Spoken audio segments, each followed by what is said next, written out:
Hey, everybody. How's it going? It's Friday, and after very, very small technical issues, I'm here live as I am wanting to do every Friday when I'm able. And I hope everybody is doing very, very well. It's been quite a week. What have I been up to? Oh, well, I have been managing the installation. Wow, that was a good burp. The installation of my new washing machine, which is now up and running after quite a bit. Jerry Roth said, Henman. Hey, Jerry, good to see you. Henman scrolling his phone. It's the Henmeister. Hema lima ding dong. Henman making copies. And John Oak Dalton said, it's too nice outside. So is it so nice outside you're offended? Like, are you going to have to go out there with boxing gloves, start punching nature until it obeys that it can't be that beautiful? Because that's what I would want to be doing today. But no, I'm going to sit here with you guys for about an hour, chat, hang out before I head to the cigar lounge with my buddies. And then we celebrate Cinco de Mayo with my favorite Joe Bob Briggs. If you ask me, Joe Bob is an honorary Hispanic. Do I have the power to grant that? Yes, I do. So, Joe Scott, hey, Joe. I believe that's the Republican platform. Which part? Oh, the punching outside? Maybe. At least they want people outside. Yes, John O'Dalton, tomorrow Blackula is on Svengoolie on MeTV, and that is must-watch TV. Because there are a few films out there that people have misconceptions about that drive me crazy. One of them is Cannibal Holocaust, which people think is strictly a shock movie, when in reality, it's a very interesting movie about media manipulation and about art and about, to an extent, colonialism. But it's not hyper preachy. It just actually is about those things. Rogério Deodato was a genius. The other one is Blackula. People laugh at the title, and rightfully so. Blackula is a ridiculous title.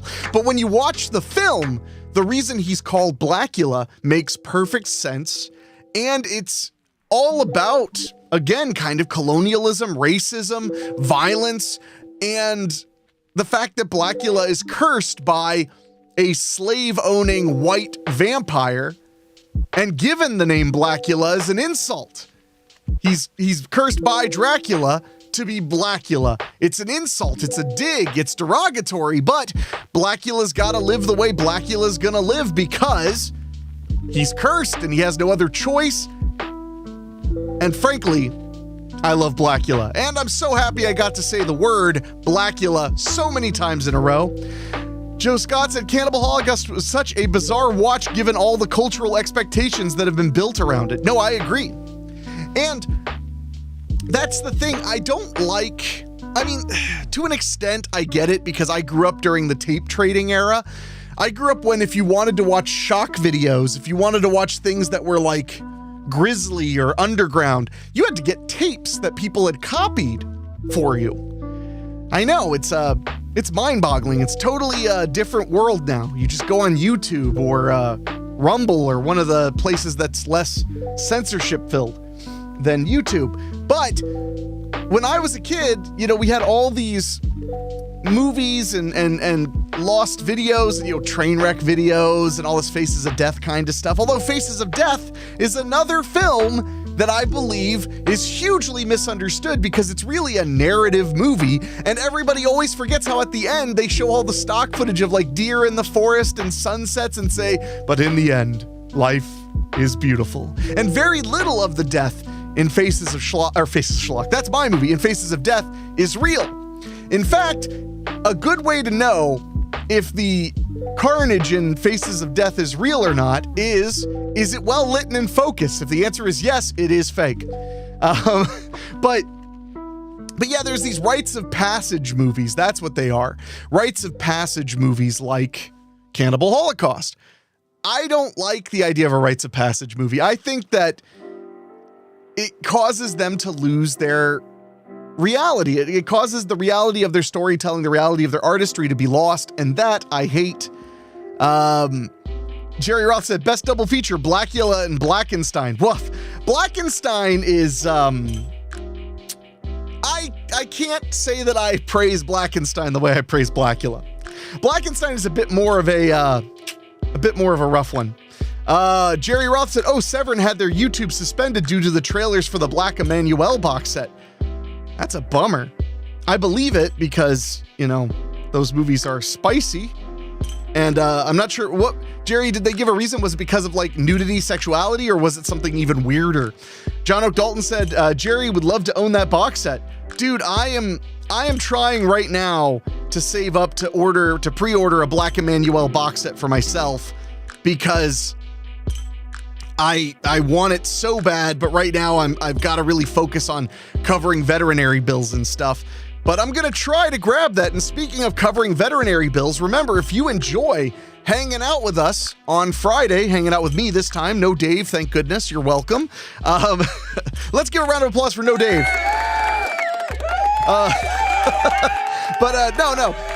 Please, thank you. But no, if you want to help out, all you have to do, you see right here, we have a counter. Every month we try to raise almost $250 to support the stream and really to support Chicano's chemotherapy fund. He is done with his chemotherapy. It's all done. He's responded very well. Hopefully we'll have an official remission in a few months, but I have stacks and stacks and mounds of credit card debt to pay off from it. So you can donate and a little thingy will pop up and thank you, and I'll thank you personally by just going to the link in the show notes and sending over whatever you think is fair. I appreciate it very, very much. The live streams operate entirely on tips. Jerry Roth said, me too, John. It was nudity, sexuality, and violence. Well, those are all the things that make the Black Emanuelle movies great. So, bummer.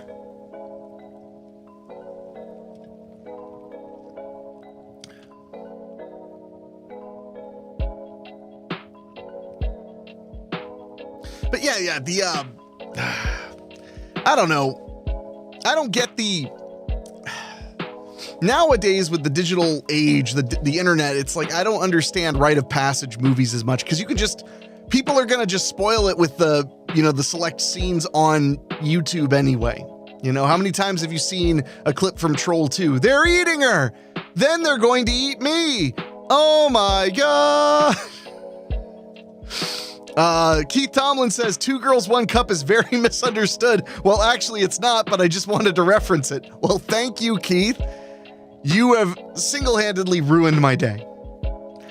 Joe Scott said it's so fun going back and watching movies in the 60s and 70s that were made by basically guerrilla filmmakers in active war zones. A lot of those Filipino movies that are great. That's the kind of conditions they were working under. And it's insane. And it caused all kinds of crazy urban legends because those movies were made in somewhat active war zones.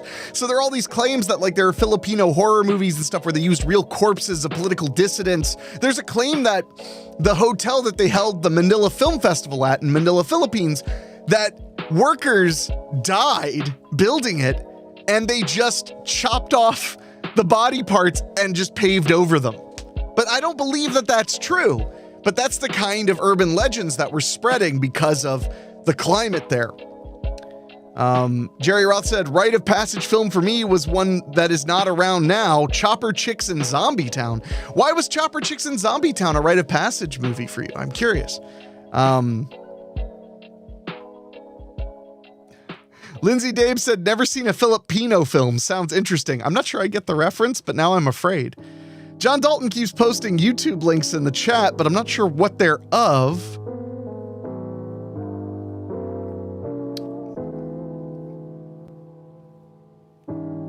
Oh, they're just copyrighted music. I guess he wants me to play it so I can get the stream shut down. That's a sneaky way, John, to try to knock the stream down, is send me copyrighted music to play over the air. Smart man, though. I'll give you that much. Lindsay Dave said, Keith Tomlin made me watch Cannibal Holocaust. Well, I mean, the animal violence is really, really unpleasant, but that's what it's supposed to do. You're not supposed to watch the animal violence and go, man, it was awesome watching that muskrat die. In Cannibal Holocaust, the entire purpose is that the muskrat is not fun to watch die. Joe Scott, the only rite of passage film I can think of for fans of the horror genre is Freddy vs. Jason, but that's just me. Really? A rite of passage? See, to me, a rites of passage movie was a movie that people considered hard to finish or hard to get through. That's my understanding. Let's see. John O'Dalton said, laying down some Cinco de Mayo jams. Well, I mean, I do appreciate that. I'm looking forward to some serious homemade tacos and such at the cigar lounge. Andrew Gillisaurus said, I have diarrhea. Well, that's also a Cinco de Mayo tradition. Congratulations and welcome. John O'Dalton said, oh, it's for the chat audience. Fine. Jerry Roth said it was the one trauma film my movie store had, so it was one that got rented the most. Then once they got more trauma, it was Terror Firmer. Now if we go extreme, Guinea Pig. Guinea Pig is another example of a rites of passage kind of extreme gore, extreme violence movie that I don't know if I would call that one misunderstood, but the idea that it was real doesn't make any sense. It is clearly a movie with special effects. Keith Tomlin said, your day is ruined. My job here is done. Al, I'm ready for my next leap. That's funny. Let's see. Andrew Gillisaurus said, laughing my butt off. Rob Field said, tacos tonight for Joe Bob. Darn right. John O'Donnell said, chorizo with pineapple. Discuss. Positive for me. Well, chorizo and pineapple go together like peanut butter and jelly. I love chorizo and pineapple. Joe Scott said, I made fresh pico de gallo 2 days ago. Preemptive Cinco de Mayo. Hey, pico, it's often better the first and second day after. Andrew Gillisaurus said, Toxic Avenger was mine. Okay, I could see that being a rite of passage movie. David O'Hanlon said, I haven't found one that I couldn't finish. I've found a bunch I hated watching through because of the content, but never for the violence or gore. I mean, I've never shut off a movie because I couldn't handle the violence or gore, but that doesn't mean that, I found it enjoyable. Jerry Roth said, Arba Dwyer. Oh crap, it's Joe Bob, and then tomorrow is WWE Backlash in San Juan, Puerto Rico. Oh, well, that's cool. Yeah, Bud Dwyer, that's one of those videos that got passed around, a politician committing suicide live on television. That is one that people share all the time, and it is heinous. Jerry Roth said, I only ever shut off August Underground. I could see that. I only watched one August Underground movie. The amount of screaming and shrieking, it's a found footage movie, so it's not supposed to be smooth or whatever. It's a rough around the edges movie, but I just couldn't handle all the screaming and yelling and screaming. It just was too much for me. Rob Field said, a Serbian film is definitely a trial by fire. Yeah, Serbian film would be a very good example of one, and that's more of a modern day rites of passage movie, because I hear people talk about a Serbian film a lot as a movie that's so shocking that people can't finish it.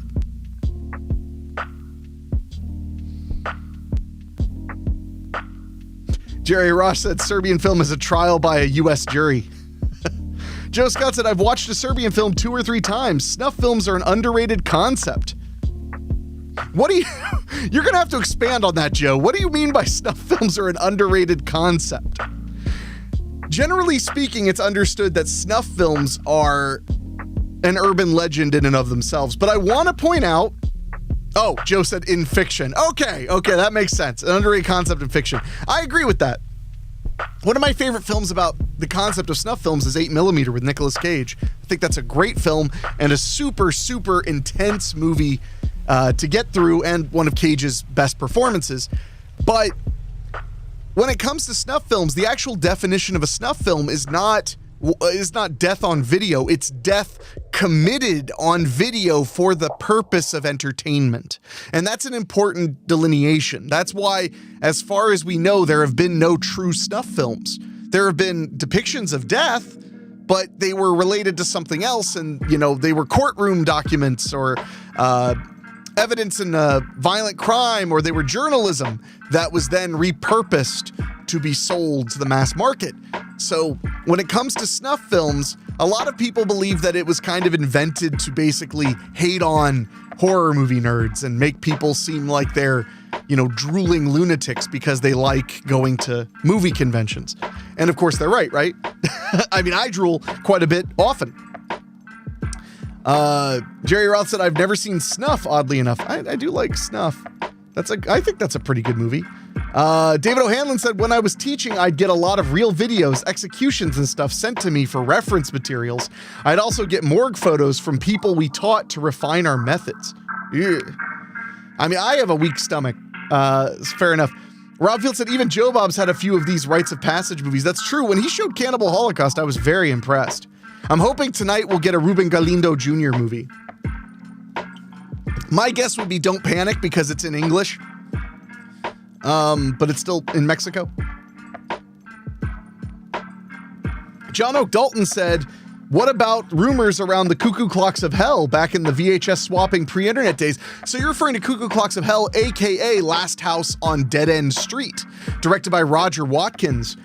I went to a screening of Last House on Dead End Street in Cleveland with Roger Watkins in person. That film, everybody used fake names on. So there were people who decided that it must have been real because you couldn't find any of the people who worked on it. But in reality, they all were using fake names. Whether it was because they just didn't want to be associated or they were using names other than their fake names they used when they were making porno, because a lot of those people were from a pornography space. But John, I would love for you to tell me a little bit about the rumors around Cuckoo Clocks of Hell, because when I watched Last House on Dead End Street, it was already given a special edition DVD and they'd already hunted down the director and all that stuff. So I would love to know what the rumors you heard were back in the VHS swapping days. Joe Scott says, I think my personal roughest watches was maybe Men Behind the Sun, then Come and See, the latter more than the former. Men Behind the Sun is really rough. I have not seen Come and See. Keith Thomas at Irreversible had some rough scenes. Yes, I would say that's a movie that people have a hard time getting through. I also want to mention that, hold on. Oh, Lindsay Dave said, I drank a bottle of Jack Daniels while watching Green Inferno and ended up blowing Chunks. Unfortunately, Chunks was Keith Tomlin's old Labrador. Oh, you set me up and you knocked me down. Well played, sir. Well played. Jerry Roth said the real rite of passage film, Manos, The Hands of Fate. That's a good example. That is a legendarily bad movie. Manos, super fun, made famous by Mystery Science Theater 3000. They don't all have to be gore fests or disgusting or whatever. Some of them are just a fever dream. For me, in all seriousness, if you want to know the film I have the hardest time getting through from start to finish, it's Funny Games. I know. No blood, no gore, just so much tension and believable violence that it makes me sick to my stomach. But it's a good film. David Denoyer said Cat 3 films are probably some of the roughest stuff I've seen. Never bring any over. You never bring any over, David. Oh gosh, David Denoyer, you're right. He said non-violent hard film would be Compliance. Woof. So Joe, he asked the OG or the remake of Funny Games. The remake actually affects me more, but that I think is simply because it's like the exact same movie, but it takes place in America. So it's a little bit easier for me to identify with. But the German one is really good too. It's just, there's something about it being set in rural, rich rural America that makes it hit my psyche a little bit harder, I guess. So I'm going to go with the remake for me personally. Jerry Roth said, also, my dad suggested The Legend of Hillbilly John. He said he would give me $50 if I got through it. I didn't. Man, today I would watch something terrible all the way through for $50. Joe Scott said, I squirmed while watching the remake too. Good, I'm not the only one who is a total wimp. But that's a rough one. Funny Games is brutal, and I feel like people don't talk about it enough anymore. Rob Field said, I got to agree with Dave on the Cat 3 films. David said, whoa, okay, John Dalton just did a wiki dump. Hold on, let me get this ready. David Denoyer said, well, Hen, when we get a Joe Bob free night, we should throw one on the film rotation. I'm down. I'm fearless. Okay, John Oak Dalton, this is an update about Cuckoo Clocks of Hell, aka Last House on Dead End Street, about the rumors that he had heard back in the day.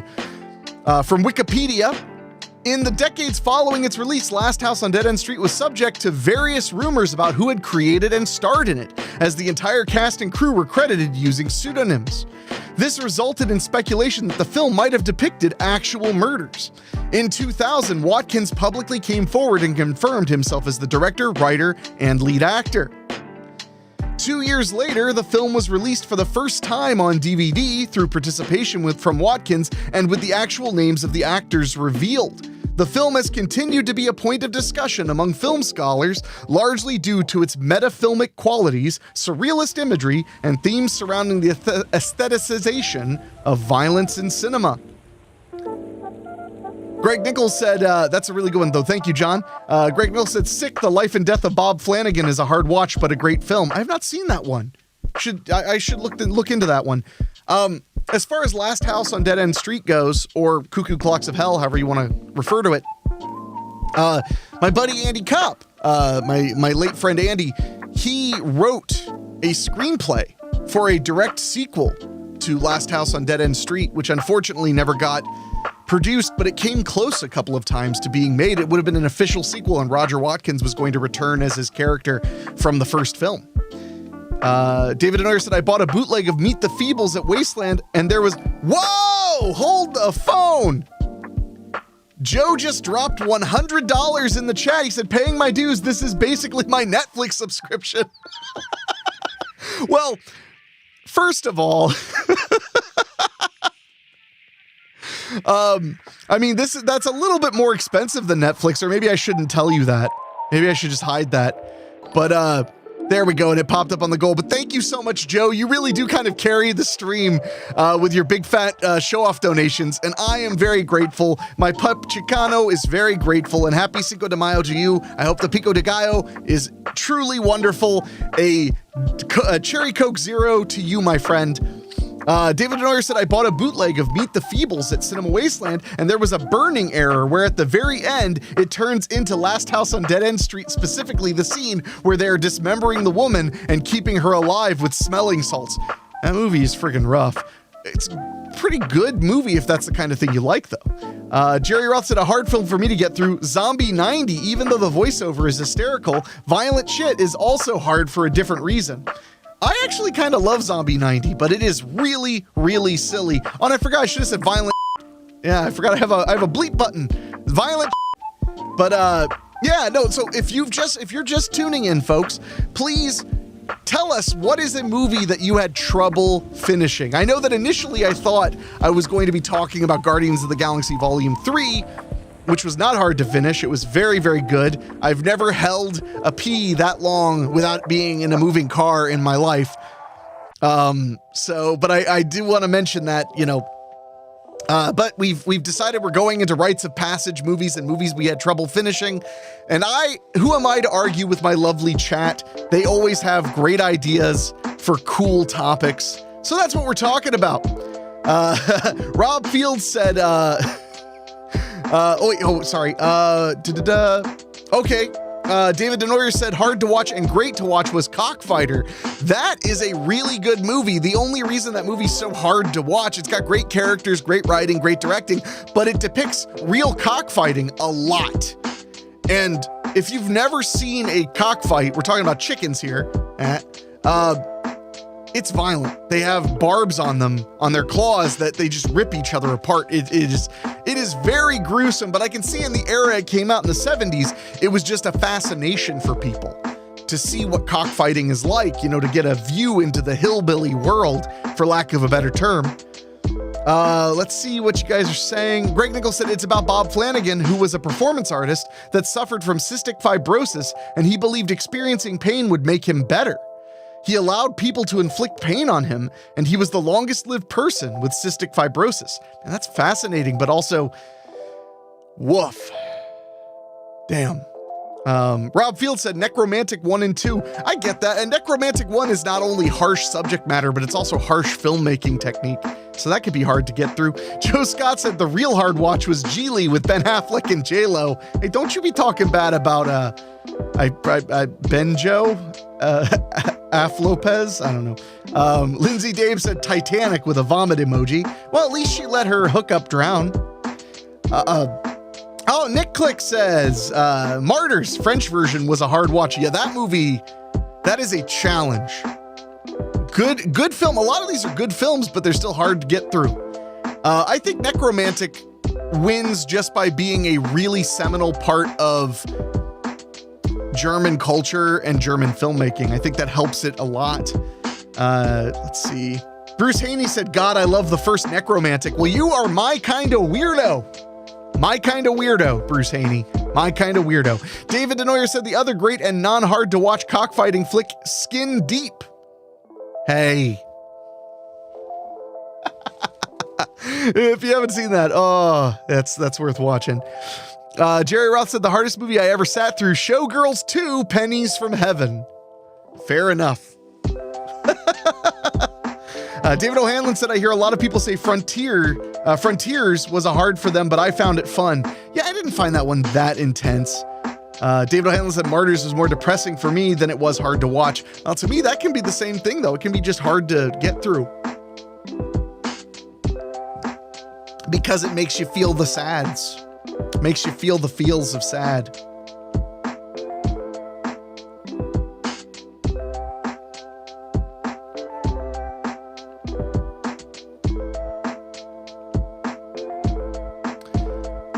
Joe Scott said, I love Frontiers. My friends, not so much. Fair. Yeah, here's another one. If you don't have a film that you couldn't get through, have you ever shown a friend, or even better, a person you were on a date with, a movie that they could not sit through? I once, on a second date, showed a girl Henry Portrait of a Serial Killer. Although she watched it all the way through, she was twisted. I miss her. David Denoyer says, I think Frontiers is just gory more than anything. It was on the heels of Hostel, when the 8 Films to Die For titles were going strong. Oh man, I remember the 8 Films to Die For. Well, there was that era that Hostel and Saw brought about, which people referred to as torture porn, which was definitely big. I think everybody would agree it was kind of big after 9/11. People wanted a kind of escapism, but they also didn't want to feel good about it. David O'Hanlon said Inside. The original was hard for me because I just had a baby. Oh, I bet. Inside is a rough movie to watch, but it's a really good one. David O'Hanlon, Nick Click said, I broke my ex-husband with The Strangers. Wow. He was weak. He was too weak for you, Nick Click, because I've hung out with you and I know you like the twisted stuff. So good riddance to bad rubbish. He couldn't even get through The Strangers, which is great and scary, but not being able to finish it. Come on. John Oak Dalton said, I think watching Blue Velvet with a girl, she started crying, was probably the worst. But how did the date go overall? Like, are you married now? Baby wants to Baby wants to Pabst Blue Ribbon. David Norris said, Hen, do you want a Red Bull for tonight or are you good? I think I'm good, my friend. Thank you. Jerry Roth said, I had an ex throw up when I showed her Poultrygeist, Night of the Chicken Dead. Throw up? Man. To me, that stuff is just silly. Joe Scott said, I have a friend who regularly torments our friend group. Funny Games, Men Behind the Sun, Cannibal Holocaust, all their idea of a fun movie night. God, I love that little weirdo. Joe, that's the kind of friend money can't buy. You know what I mean? That's the kind of friend we all should be so lucky to have. Lindsay Dave said, couldn't get a date to finish Faces of Death with me. Then she didn't even get to the part where it becomes all sappy and they say, in the end, life is beautiful and we must all appreciate it. David O'Hanlon said we did Faces of Death at like 12 or 13. Well, and Faces of Death is the mild one. The sequels become much more just compilation tapes of death. And then, of course, there was Traces of Death and Faces of Gore, which were like completely tasteless, disgusting compilations of just death footage, mostly from Asia. Joe Scott said, little tangent. I had a really hard time with The Strangers because I watched it in theaters and was told that people would be walking through the theater and grabbing your shoulders and stuff. So I was tense throughout the whole thing. Joe, here's what I need to know. Who told you that at the screening of The Strangers, there were going to be people walking around the theater grabbing you on the shoulders and stuff. Who told you that? Because whoever told you that, they're a king among men. That is such a good psyop. That's such a good prank to pull on a buddy. David Denoyer said, showed Allie blood-sucking freaks on our first few dates. First few dates?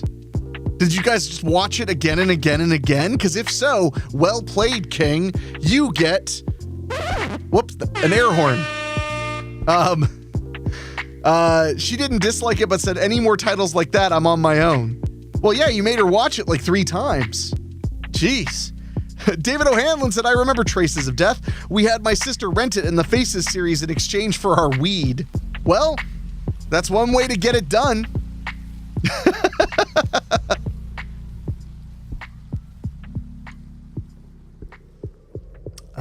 Rob Field said, what a Dave. Harsh. Joe Scott said, I can't even remember. All I remember is looking around the theater repeatedly trying to determine who was there who was there to with people. Beautiful psyop. Man, that's amazing. I gotta remember that.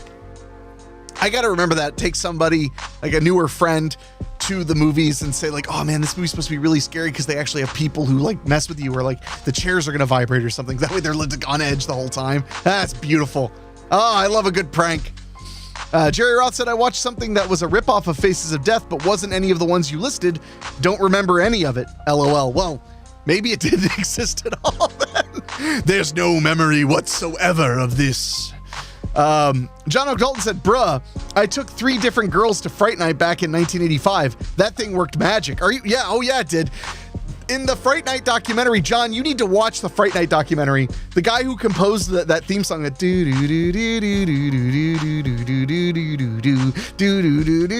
song, he got an email from this woman who said that her and her boyfriend, it was their favorite song, and they were wondering if he could make a version that was 20 minutes long. Do with that information what you will. John O'Dalton went to see it at the drive-in, and they had masked people creeping around the cars, scaring people. Nice. Jay Bayless said, the Tingler. I love Bill Castle's way of marketing movies. You know, having skeletons fly through the sky, and let's see. John O'Dalton said, no, the movie It.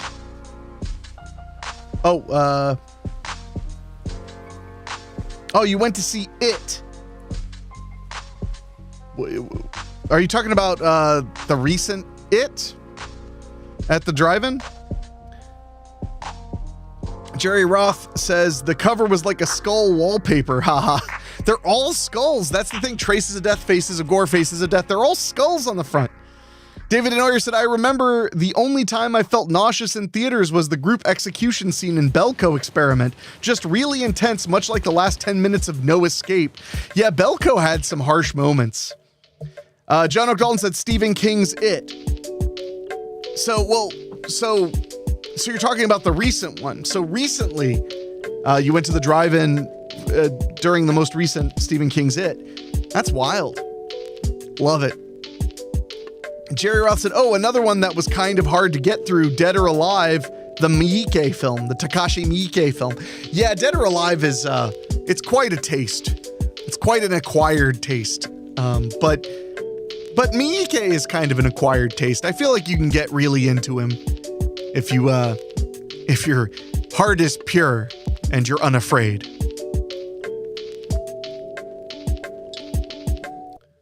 What a bunch of nerds we all are. Oh yeah, Rob Field said Audition. Tick, tick, tick, tick, tick. That's another one Joe Bob Briggs showed. David O'Hanlon said Miike films can be hard to watch at times. He tends to drift into stuff I'd prefer to skip. Yeah, I mean he definitely, and he makes enough movies that he loves to experiment. He loves to try things completely different, which is one of the best things I have to say about Miike. Jay Bayless said, Rob, no effing way.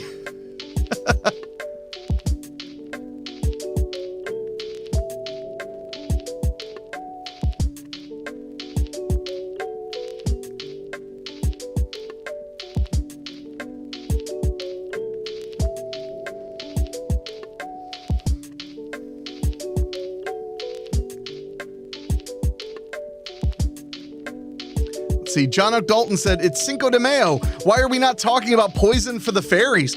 I would love to talk about Poison for the Fairies, but I don't feel like, has anybody in the chat seen Poison for the Fairies, the Mexican thriller movie? It's phenomenal. John and I watched it together like 2 weeks ago, and I was very impressed. We were both expecting schlock, and it turned out to be like an Academy Award winning kind of movie. It won the Mexican Academy Award, and I could see why. Let's see. Jerry Roth said, ever want to feel like you dropped acid, dead or alive? Ha ha ha. Joe Bob showed Dead or Alive on Dinners with Death. I woke up to see like an acid dream and had no clue what the F was going on. 90 things happened in like 5 minutes. I remember that because it was the 3rd out of 4 movies on the Dinners of Death marathon, and David and I were both pushing our ways through it. Joe Scott said Koji Shirashi's Grotesque has some of the most graphic torture porn I've ever witnessed for people who are into that kind of thing. Well, in the immortal words of Abraham Lincoln, it is the kind of thing you like if you like that kind of thing. And speaking of that kind of thing, remember, we do accept tips to keep the stream going. I do appreciate it. I try to pull in about $250 per month, and mostly it's all Joe taking care of it. And I do say big thank you, Joe. I really do appreciate you, my friend. But I just want to mention that again, in the description of the video of the live stream, there is a donation option. We do appreciate anything you can spare just to kind of encourage these live streams to keep on happening every Friday, and hopefully maybe even more often than that. Jay Bayless said, no torture porn. Blech. Is that all? Does that all, or is like Saw okay? Or do you like Hostel? I do get that though. Torture porn is kind of rough.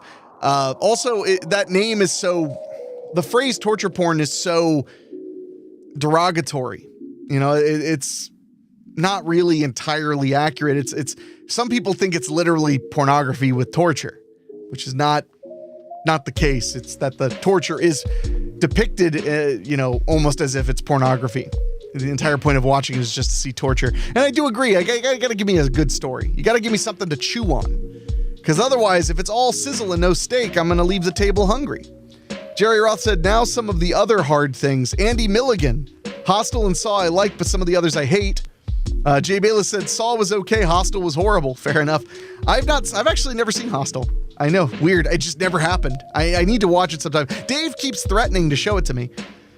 David O'Hanlon said, the hardest part for me with torture porn is there's too many without payback, or all the characters are unlikable and it ends up boring. I prefer the term Gorno. Well played.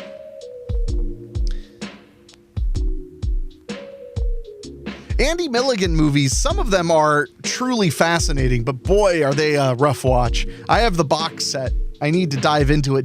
David Denoyer's never seen a single Andy Milligan movie, so I'm very excited to just ruin his week. Joe Scott said Saw is a stupidly fun series. I agree. It definitely rewards you for watching all the way to the end of the series. I would have to say that. It definitely gives you a reward for watching all of it. Let's see. Jay Bayless, David, exactly. Jerry Roth, watch Hostel 2 as it has Wiener Dog from Welcome to the Dollhouse. Good to know. I would like to watch all the Hostels because, you know me, I like to watch everything. I just had never gotten around to it. There's a space in my history of watching movies when I was living out in New Jersey and I was just broke, dead broke. I couldn't really go to the theater and I couldn't rent that many movies. So I have kind of a dead spot of releases from like 2005 to 2008 or 9, where I just didn't see as much as I would like. Let's see. Hey, Josh Petrino. Good to see you, Joshy. Says Martyrs is a great example of torture porn where the torture is absolutely necessary and integral to the plot. I agree with that. Bruce Haney said, welcome to the Dollhouse is a classic. Dude, I was just talking about that movie with somebody the other day and they were shocked at the concept. It's such a great film. Josh Petrino said, Hostel 2 is a ton of fun. Joe Scott said, Hostel for the Patreon watch party. Everyone just sitting in quiet discomfort, bros in a tepid hot tub. Man, that's a tempting thought. Do a Patreon watch party of that. That's tempting. Wonder if it's on any of the streamers I can share through. Now I'm going to find out. You just may have unleashed a horrible, horrible thing. Okay, luckily Hostel is not available on the service I do watch parties on. So you lucked out this time. David O'Hanlon, Revenge, 2016, I think. That was one that was hard, but fantastic, minus one really ridiculous cauterizing scene. I remember Revenge. That was a fun movie. Jerry Roth said, oh, another hard watch. Kids. Ugh. I think all of Larry Clark's movies are hard to watch, but in part that's because you feel like you're watching the work of a kid toucher. And Jay Bayless said, dude, kids effed me up. Yeah, no. I cannot deny Larry Clark is a good filmmaker, but man, I wonder about him a lot, and not in a good way. Oh God, Rob Field said the word. He said Ken Park. That's the movie that made me go, never mind about Larry Clark, because Ken Park is just like his disturbed fantasy about children doing sexual things. Not a fan. But I enjoyed Kids as a movie. I enjoyed his Teenage Caveman remake was pretty all right. Josh Perduno said Irreversible. I've seen it twice. It's amazing. We'll never see again. Yeah. That's a rough one to get through. Joe Scott said Ken Park is where I fell off Larry Clark too. Yeah, watching Ken Park, I'm gonna get on my soapbox for a second and talk about Ken Park. So Larry Clark Makes Kids, arguably a very good movie about juvenile delinquism. That's a word, I'm sure.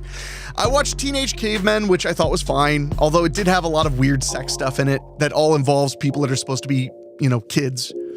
But then Ken Park, it's all supposed to be about young kids, and all of the sex scenes, for the most part, are non-simulated. So he was, I guess, going the European route, but these are supposed to be people that are young teenagers having sex, sometimes with adults and sometimes with each other.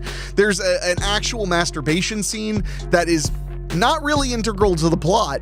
But the thing that made me go, oh my God, this fucking movie is creepy, is I think it's toward the middle of the movie, or maybe it's toward the middle of the third act. Three characters that the movie's about a bunch of different characters. Three characters that we've never seen interact at all just start having a threesome. Yeah. They just start having a threesome. And that's when I was like, this is just Larry Clark wanting to, be a freaking creep. Also, apparently, a rep from one of the distributors called it child pornography and made Larry Clark very upset. Jay Bayless said, old boy, I wanted to scrub my eyeballs with steel wool. Jesus. Joe Scott said, you know who else went the European route? Polanski. Oh, jeez. That's a dark joke, but I'm going to give you air horn for that. You deserve a little air horn.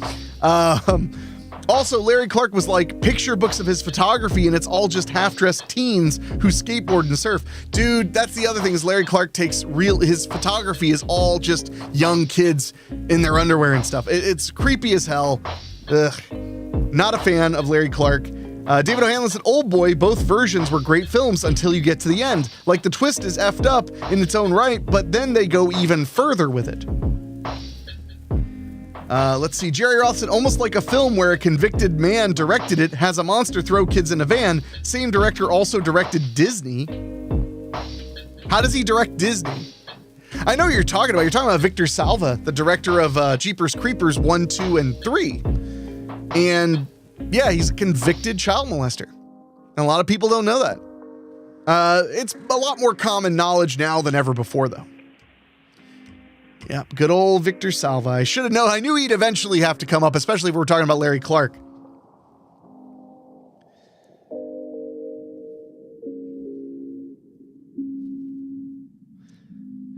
I'm going to pull the conversation a little bit away from Victor Salva because I'm not Chris Hansen. So... Jerry Ross said, meant to say for haha, my fat fingers hit enter. Oh, okay. Joe Scott said, that was such a terrible revelation because Jeepers Creepers was such a classic in my house growing up. Jay Bayless said Salva wasn't the director for 3. No, he was.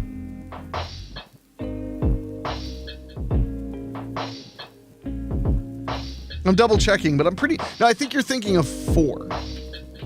Of Jeepers Creepers Reborn. Yeah, Jeepers Creepers 3, directed by Victor Salva. It was Jeepers Creepers Reborn, which is part 4. He had nothing to do with it whatsoever. Let's see. You know, so no joke, I have not seen Jeepers Creepers 1, 2, or 3. I've only seen Jeepers Creepers 4 because I just refused. Let's see. Jerry Roth said, have a seat. Why don't you have a seat? Joe Scott said, anyway, Renfield is real good. Oh, good. You finally got to see it, right? Good. I'm glad. Renfield is awesome. And everyone should go see it because it's bombing at the box office and it shouldn't. Josh Petrino said the real creeper was Salva all along. Or was the real creeper the friends we made along the way? Jerry Roth said Jeepers Creepers Reborn, great horror hound plug. Ugh. It was okay. It clearly, Jeepers Creepers Reborn was clearly very, was very stressed production. They had very little money. Jay Bayless said, my bad. Don't even worry about it, man. We all get things wrong occasionally. And you were right. One of the most recent Jeepers Creepers was not directed by him. It just wasn't part 3. David Neuer said, he said, F that movie. Oh, Dave.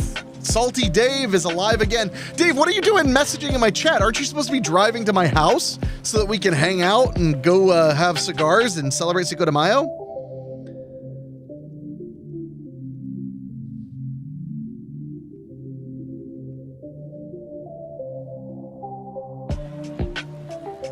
Oh, David is driving. Oh, so you're listening to the live stream while you drive. Okay.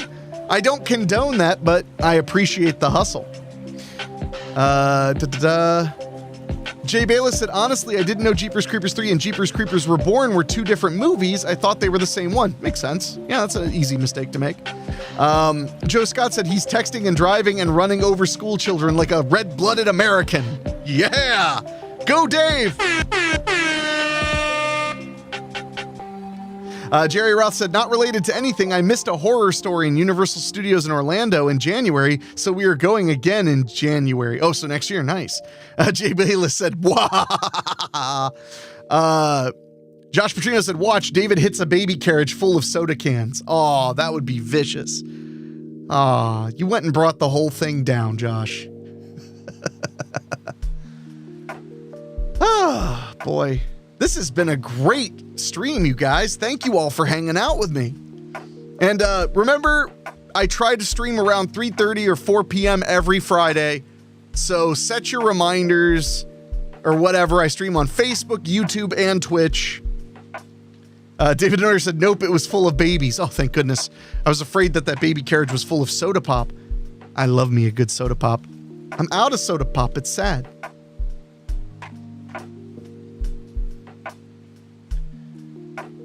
Jerry Roth said, Dave is reenacting Troma's The Children by running gas on children before running them over. Are you talking about Beware Children at Play? Yeah. Joe Scott, on Renfield, I was super worried that Nick Cage wouldn't be in it, but for like a cameo. But let me dispel anyone who might have those same fears. This movie is all caged in. Yeah. Oh yeah. He's not the lead, but he is clearly the antagonist. So he's in most of the film. Loved it. Loved Renfield. And I think everybody should go see it. Josh Petrino said, Enrique, have you seen Sorcerer starring Rob Schneider? Or Scheider, not Schneider. Rob Scheider. If not, promise me we can watch it together at some point. Most intense film ever. I've never seen it, but I would totally watch it. Jerry Roth said, Kiss of the Vampire Cage in Renfield, right? Not quite, but he definitely plays the hell out of Dracula, and I got the vibe that he was loving every second of it. Jay Bayless said, if I remember correctly, Sorcerer didn't even have a freaking dragon in it. No dragon! Haram!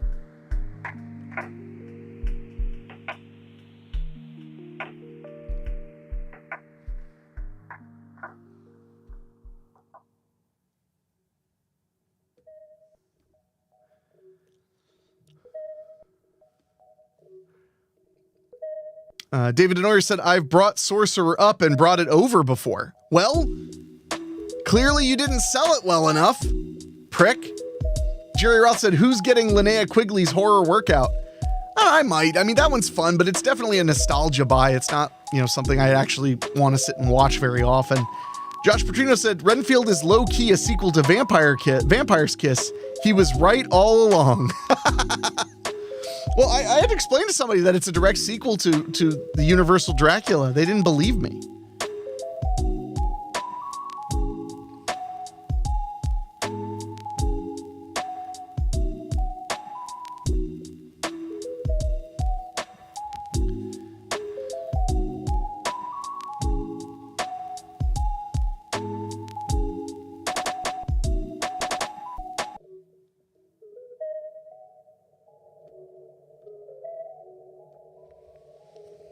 Oops.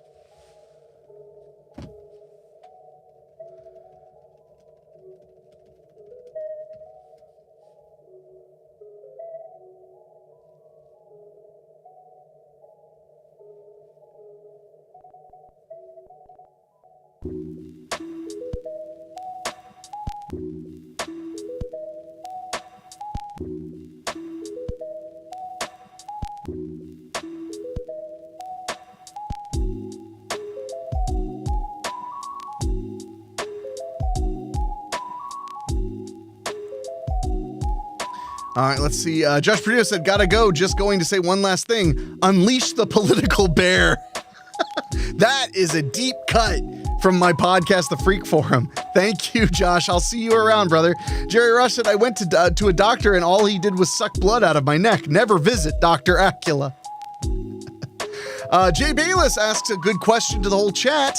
What found footage movies do you all really like? I'm going to throw out one that I don't think anyone else is going to say, which is a movie called Paranormal Entity. Not Paranormal Activity, Paranormal Entity. Because Paranormal Entity was the Asylum ripoff of Paranormal Activity that I actually thought was much scarier than Paranormal Activity. So I'm going to say Paranormal Entity. That's the one to go for. David O'Hanlon said, Hen needs to stream Giant Gila Monster. That's a hard watch for a different reason. Oh, David Denoyer said Sandman, which looks like S-and-Man, like S&M man, ampersand. That's a really good one. Bruce Haney said The Last Broadcast, and Rob Field said The Gallows. I didn't know you liked The Gallows, Rob. I'm kind of lukewarm on The Gallows, but I'm glad you dig it. Those are some good suggestions. S&M Man or Sandman is a really good, creepy found footage movie. Jerry Roth said Devil's Trail, and that's about it. Oh, well, I mean, I'll take the compliment since I directed Devil's Trail. David O'Hanlon said the first two Wreck films are about the only found footage I actually liked. Wow, I really like found footage in general. Joe Scott said, let's go. Found footage is my jam. Lake Mungo, Nori the Curse, Butterfly Kisses, Ghost Watch. Bruce Haney said Horror in the High Desert movie series is pretty cool too. Oh, also Lake Mungo. 2 for Lake Mungo. Rob Field said, I enjoyed both Gallows movies. I did see them both in the theater.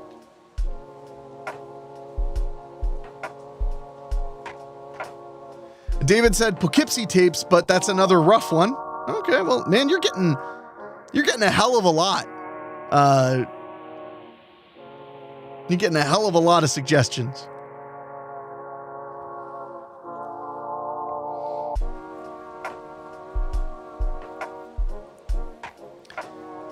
All right. Let's see. Jerry Roth said, would Legend of Boggy Creek be found footage or mockumentary? It's a mockumentary, but it's super good. Super good.